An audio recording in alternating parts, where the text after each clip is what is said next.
So far, we have set up our scene. We've added green screen footage to our game engine inside of Unity, and we've completed our chroma keying. Now we're ready to finally animate and make it look awesome, record it, put it out there so that it goes viral.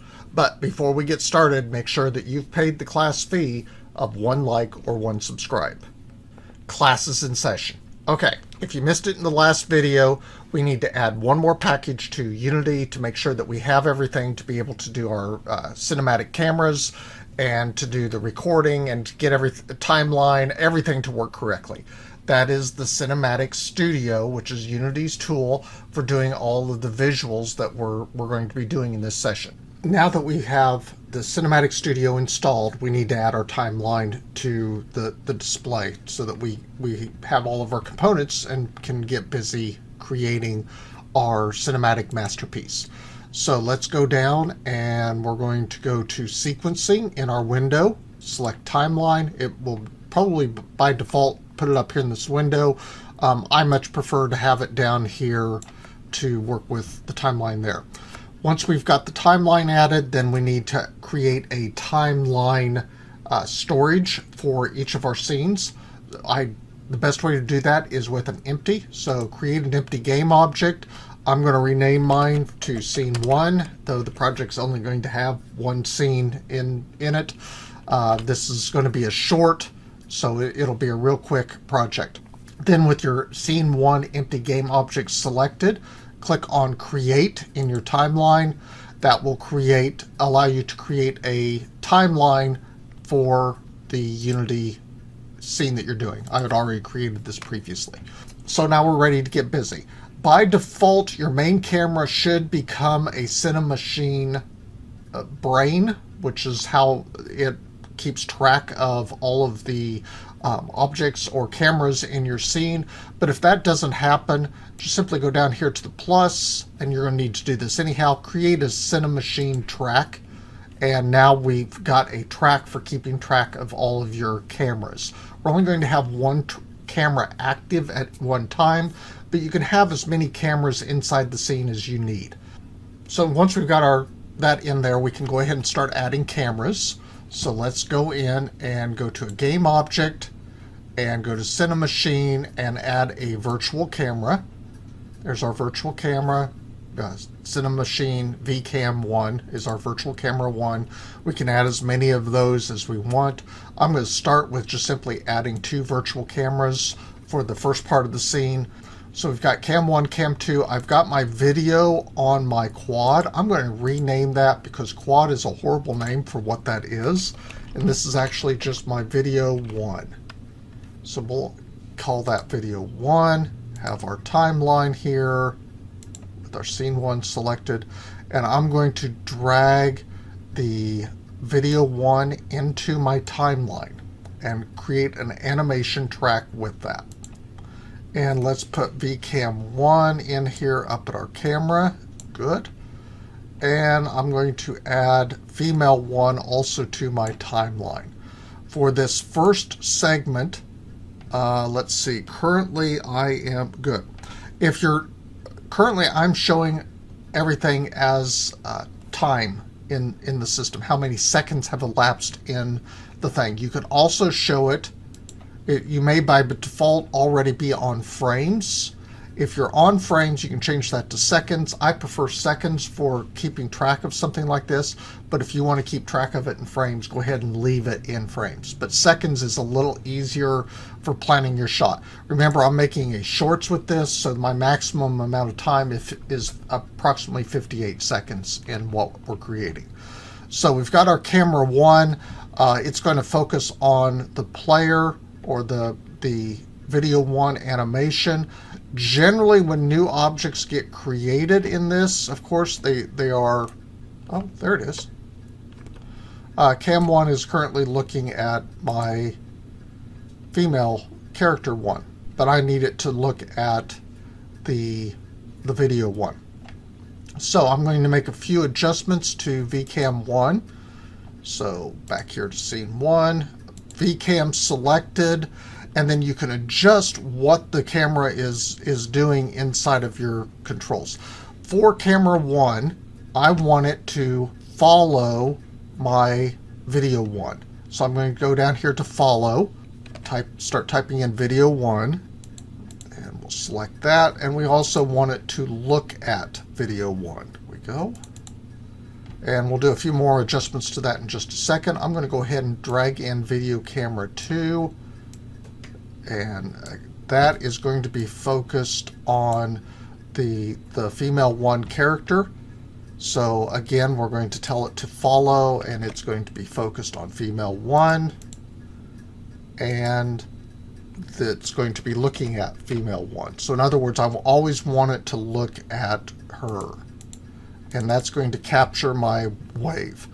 On female 1, and this is going to be transition there. On female 1, I need to add an animation sequence. So I'm going to right click on her portion of the timeline, click on add from animation clips, and I'm going to select waving and drag that over so it has her wave. Whoops. So we're getting real close to actually having the first part ready to go. And when I added that, she jumped her location. Sometimes this happens. You add an animation or something like that, and they'll jump to location 00. You can see her way back there. We need to restore her back to the original location. Right-click on her line inside the timeline, and then click on Track Offsets, Apply Scene Offsets, and that will restore her back to the original position. Unfortunately, it also messed up Cam 2, and so we're going to have to reset that. Also, if you're right-clicking on Wave, you're not going to see the option to reset the offset to where we want. You need to select someplace outside of waving. So right-click, Track Offsets, Apply Scene Offsets, and it will restore her back to her original position. Let's get camera 2 fixed back up. Shouldn't be too hard. VCam 2 selected, and there we go. And if you want to see what that looks like, it's a little low, so let's adjust that back in our scene. There we go. And we might want to close up on her, but that's actually not too terribly bad right there. So let's go to VCam 1, back to our scene, which I hadn't adjusted yet. VCam 1 is supposed to be on video 1. Okay, it's not tracking quite right yet. Let's get that fixed. Okay, that is the optimal part of the wave right there. And I really want Cam 2 to be hitting the wave, finishing its wave right there. So let's shift that over. There, she's waving back. Good. And then back to camera 1. I keep playing with the second part. I need to get camera 1 set up. Back to my scene, and let's rotate VCam 1. Get it a little closer to the view.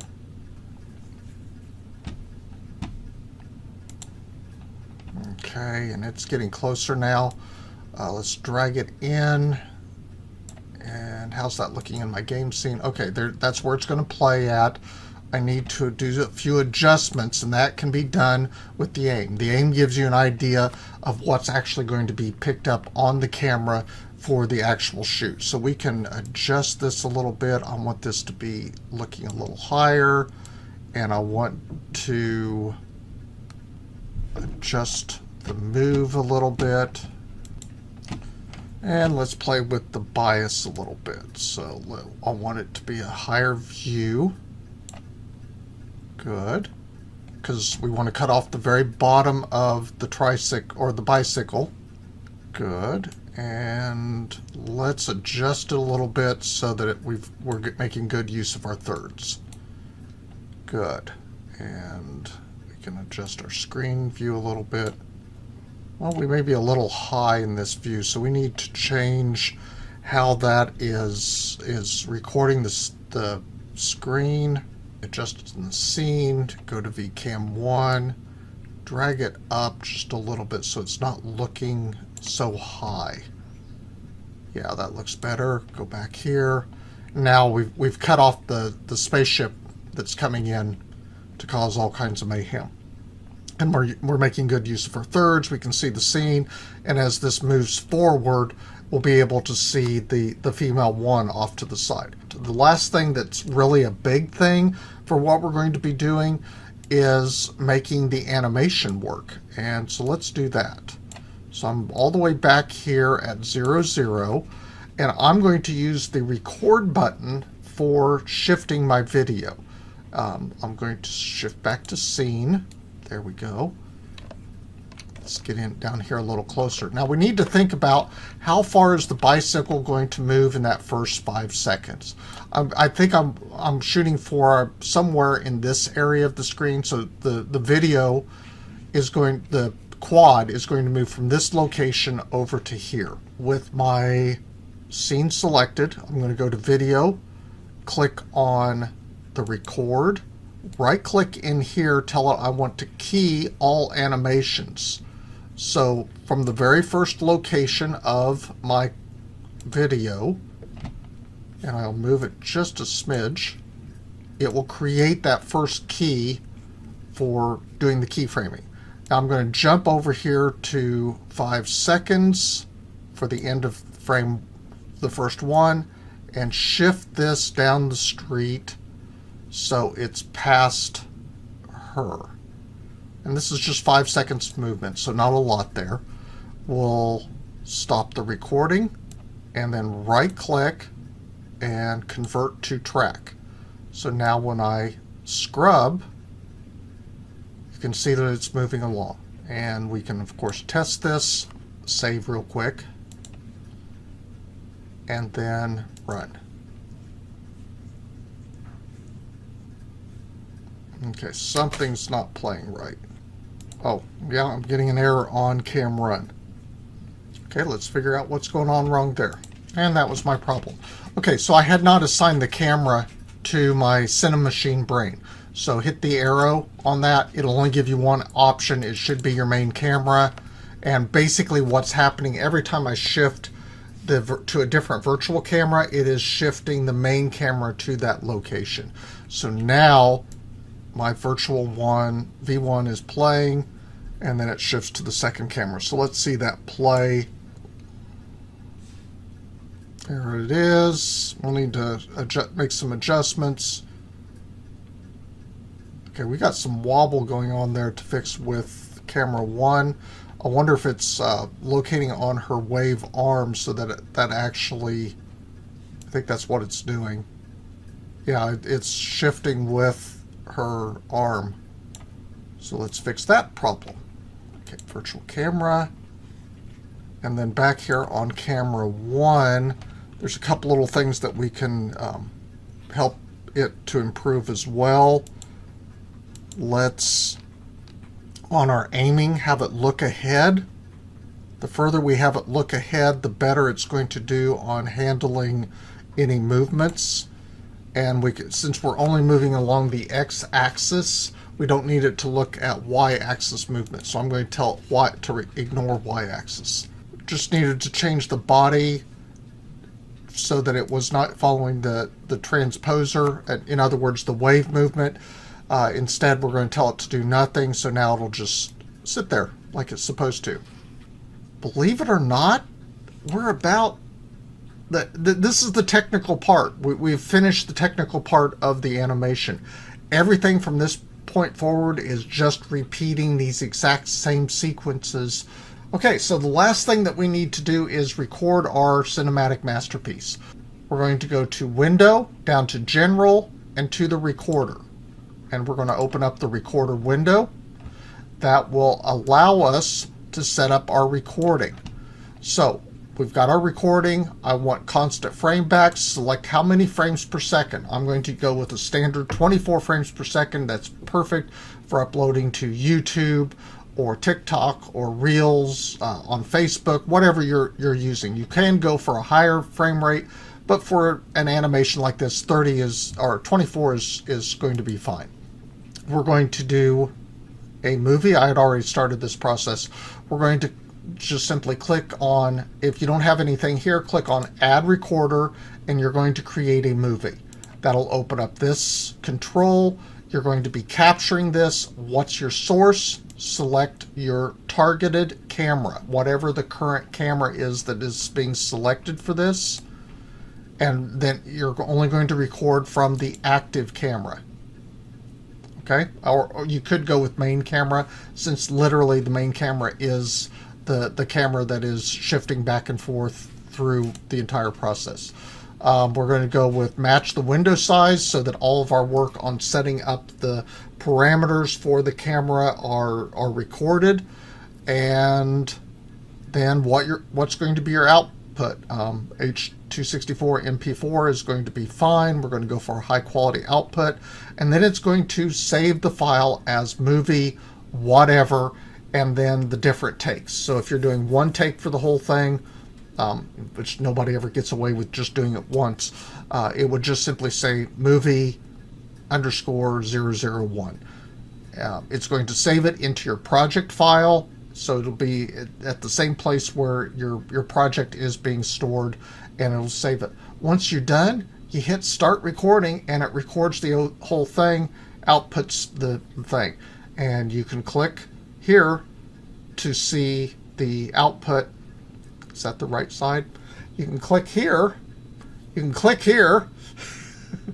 You can click here and see my cinematic masterpiece right here. If you want to see the process that I followed for doing the entire scene, let me know and I'll post that afterwards. But for right now, I think we got the basics covered. Now you know the skills that you need. Have a great day.